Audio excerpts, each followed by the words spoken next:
ตัวสายเวท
น้องนี่เป็นสาวสะเร่งเป็นคนสุรินทร์และถิ่นเมืองช้างใหญ่ตกลุมลงนะฮักอายตกลุมลงนะฮักอายจนว่าเบื่อใจละฮักอายทุก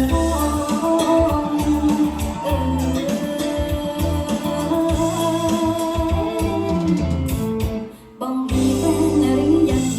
บ้องมีแฟนหรือยังถ้ายังบ้องมีเนี่ยสิเป็นไงสารันบ้องจนเจ็บใจสารันบ้องจนเจ็บใจอย่าเป็นสะใภ้ไม่เอาอายเด้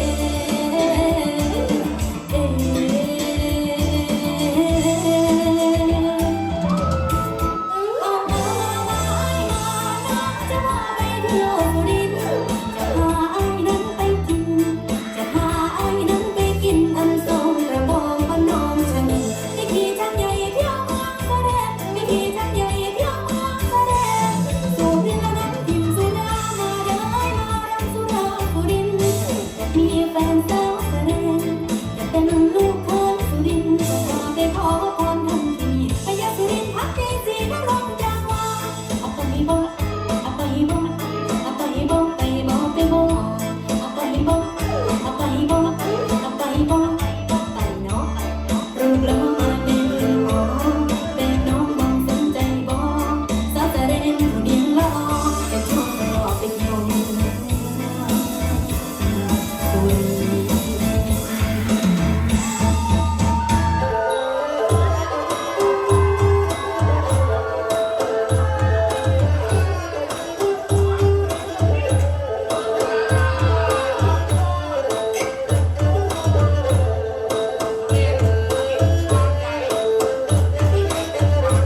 หากบ่